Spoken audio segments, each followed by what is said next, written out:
Welcome to the second video for MGMT1000, lecture number 2. So we're going to skip right to page 15 in the notes and introduce you to some of the key ideas of systems thinking. And we're going to start with a simple example of water in a bathtub.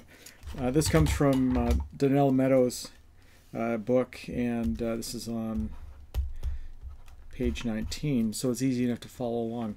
Basically, we have a system, and one thing we're interested in is the scope. The nice thing about systems thinking is you can zoom in or out as far as you want. So if we're only interested in, sort of a physical bathtub, and we're looking at the taps where the water comes in, the inflow, and the drain plug where the water goes out, the outflow, and the water in the tub, that could be our scope. If we're interested in the water bringing it in, the pipes and so on, or the, what happens after it goes down the drain, we can include those as well. But if they're out of scope, we depict them with little cloud pictures here. And this is our source. So the water comes from somewhere. We're not interested where, although we could be. And this downstream cloud here is our sink. So we have sources and sinks. And again, we have some flow and some flow. And the water in the tub is a stock. We represent that with a rectangular picture. And this represents present memory, if you will.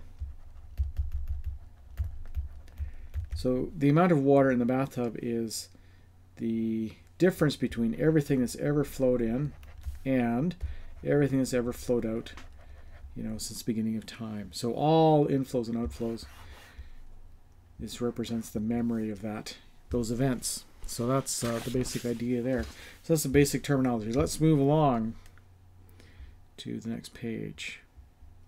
So here we have a system. This is a stock limited system. The reason it's stock limited, we have nothing coming into the stock. We just have whatever stock we have here. So a good example is oil in the ground. This is our oil well. Whoops. The oil is flowing out of the ground, and it's going somewhere where it's going to be turned into carbon dioxide and water and heat. The basic idea is that once this stock is exhausted, it's done. It's stock limited. We can't get any more oil. Now you could argue that there's little bits of plant matter floating down the Mississippi River. They're going to be buried by sediment and the Gulf of Mexico and eventually squeeze in oil. But that incoming rate is negligible compared to the rate we're taking out of the ground.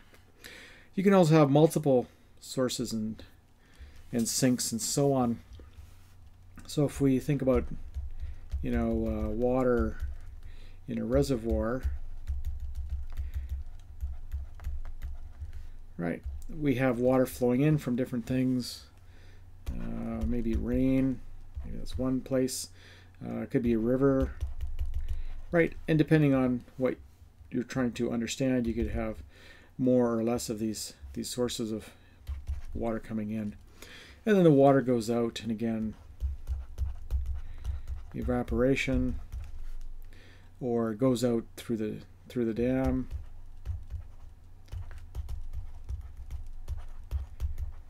And I think about California and water in reservoirs in California, right?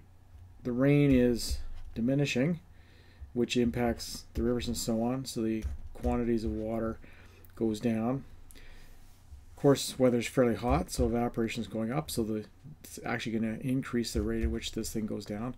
And they're, rationing water and different things like that. So it's an example of something that's going on. And we have this famous bathtub model. And we have some notation here. S naught is the starting stock, and we have inflow and outflow, and we have the rates of those things happening. So just look at our little systems diagrams here. When you get an example like this, take a look and plot the information. What have we got? Well, we got inflow taps aren't turned on, so there's no water coming in. There's 50 gallons of water in the tub. And again, this is right from Donella Meadows on page 20. So you can follow along with her logic in the book. It's an American book, so we have gallons. And water coming out the drain, 5 gallons per minute. And if you see a graph, take a look at the graph and note what is on the scale. You'll always have time going left to right across the bottom. But here we have a rate, gallons per minute. And here we have a stock, a quantity. Oops, stock. This is just gallons. So again, we start with 50 gallons in the tub. It's leaving at a rate of 5 gallons per minute at 10 minutes. It's all going to be gone. So that's the quantity of water over time.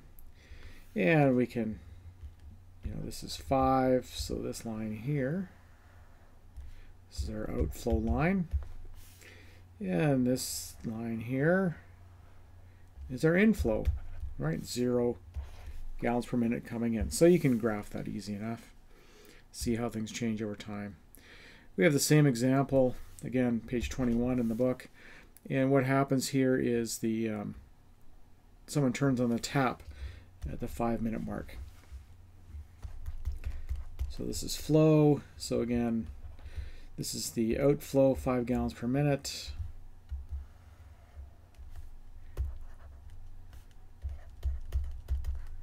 And this is the inflow. It's 0 at the 5-minute mark.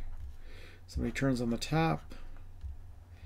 And unfortunately, I don't have a second color, so I'll just draw it underneath there.